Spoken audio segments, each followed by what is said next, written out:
नमस्कार साथियों, मैं हूं आपका दोस्त विमल कुमार छाजेड़। एक बहुत महत्वपूर्ण निर्णय माननीय उच्चतम न्यायालय ने खास तौर से पेंशनर्स के लिए दिया है, उसके बारे में मैं आपको बताता हूं। इस निर्णय में विभाग द्वारा त्रुटिवश यदि कोई इंक्रीमेंट सेवा काल के दौरान दिया गया है और सेवानिवृत्ति के बाद कई बार वो भुगतान की स्थिति आती है, वहां पर भुगतान रोक दिया जाता है और पेंशनर को से राशि काटने के बारे में आदेश जारी कर दिए जाते हैं। ऐसा ही एक मामला केरला स्टेट का था जो सुप्रीम कोर्ट तक गया।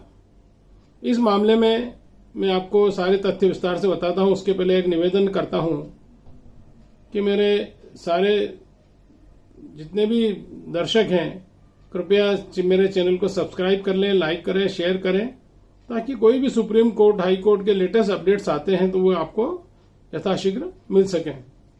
दोस्तों, ये मामला है Thomas Daniel versus state of Kerala का। सुप्रीम कोर्ट में सिविल अपील क्रमांक 7115/2010 2010 2 मई 2022 का लेटेस्ट जजमेंट है। माननीय न्यायमूर्ति अब्दुल नजीर साहब और माननीय न्यायमूर्ति विक्रमनाथ साहब की बेंच ने ये जजमेंट दिया है। इसके तथ्य यह हैं कि जो थॉमस डेनियल है, जो इसमें अपीलांट है, 1966 में 1966 में टीचर के पद पर इसने केरला राज्य में नौकरी ज्वाइन की। 1972-73 में उसने उच्च शिक्षा के लिए अवकाश लिया। देखिए, उच्च शिक्षा के लिए अवकाश लिया और एमएससी की शिक्षा तक उन्होंने प्राप्त करने के लिए अपना अध्ययन जारी रखा। इस बीच वो अवकाश पर रहे। 1997 में ऑडिट रिपोर्ट के आधार पर राज्य सरकार ने, जो शिक्षा विभाग था, उन्होंने आदेश दिया कि आपने अध्ययन अवकाश लिया था, वो अवकाश आपकी सेवा अवधि में नहीं माना जाएगा और उस बीच में जो आपको इंक्रीमेंट मिले वो आप प्राप्त करने के अधिकारी नहीं हैं। जो इंक्रीमेंट और पे आपको दिए गए थे, जो राशि दी गई है, वो उसकी रिकवरी मतलब उसकी वसूली आपसे की जाएगी। देखिए, 1997 में जो ऑडिट रिपोर्ट आई, इस बीच में जो थॉमस डेनियल है वो 31 मार्च 1999 को सेवानिवृत्त हो गए।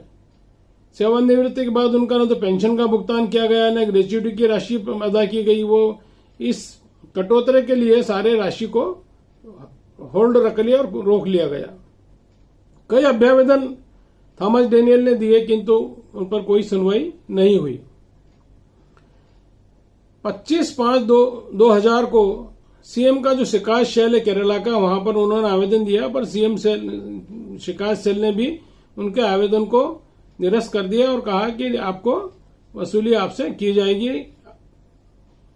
जब सीएम के यहां से निरस्त हो गया और कहीं से कोई रिलीफ नहीं मिली, तब थॉमस डेनियल ने माननीय उच्च न्यायालय में पिटीशन दायर की। जब पिटीशन दायर की, पिटीशन लंबित थी, उसी बीच में शिक्षा विभाग ने डीसीआरजी जो ग्रेच्युटी की राशि थी वो 90% राशि दे दी। उन्होंने कहा मामला बच्चों की हाईकोर्ट में गया तो 90% राशि रिलीज कर दी 15 जनवरी 2001 को। इस बीच में शासन ने कई रिप्रेजेंटेशन और दिए, पिटीशन हो गई। पिटीशन पर सुनवाई के बाद शासन ने कहा कि इनको पात्रता नहीं है, क्योंकि ये इन्होंने जो उच्च शिक्षा प्राप्त करने के लिए अवकाश लिया था, उस समय जो इंक्रीमेंट इनको मिले थे वो इनका लाभ प्राप्त करने का अधिकारी नहीं है। पिटीशन में शासन की बात को मानते हुए 5 जनवरी 2006 को थॉमस डेनियल की पिटीशन को हाई कोर्ट ने निरस्त कर दिया और कहा कि नहीं, जो इंक्रीमेंट अधिक मिल गया था, गलती सुधार करके उसको सही किया जाए। कर सकते हैं शासन, ऐसा हाई कोर्ट ने, सिंगल बेंच ने कहा। इससे दुखी होकर डेनियल फिर डीबी में गए, केरला हाई कोर्ट के डीबी में। 2 मार्च 2009 को जो निर्णय हुआ वो भी डेनियल के खिलाफ हुआ कि नहीं, जो सिंगल बेंच ने आदेश दिया था वो यथावत है। तो यहां पर मामला अब सुप्रीम कोर्ट पहुंचा। सुप्रीम कोर्ट में कई जजमेंट्स को डिस्कस करते हुए जो निर्णय पारित किया गया, उसमें बेसिक रूप से जो बात है वो ये कही गई कि जो पिटिशनर है उसने कोई गलत बयानबाजी नहीं की, मिस रिप्रेजेंटेशन नहीं किया उसने, या कोई धोखाधड़ी करके या फ्रॉड करके उसने ये राशि प्राप्त नहीं की है। ये विभागीय तौर पर जो नियम थे उनका इंटरप्रेटिंग गलत व्याख्या करने के कारण हुआ है, न कि पिटिशनर की कोई गलत बयानी से या धोखाधड़ी से उसने राशि प्राप्त की है।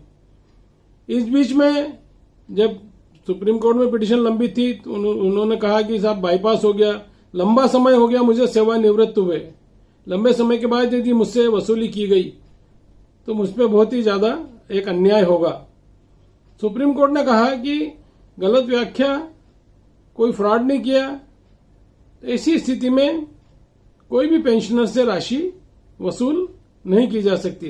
केवल एक बात ये सुप्रीम कोर्ट ने कई जजमेंट्स में कही कि यदि उसकी जानकारी में है, जानबूझकर उसने या धोखा देकर इस तरह की कोई राशि प्राप्त कर ली है, वो रिकवर की जा सकती है।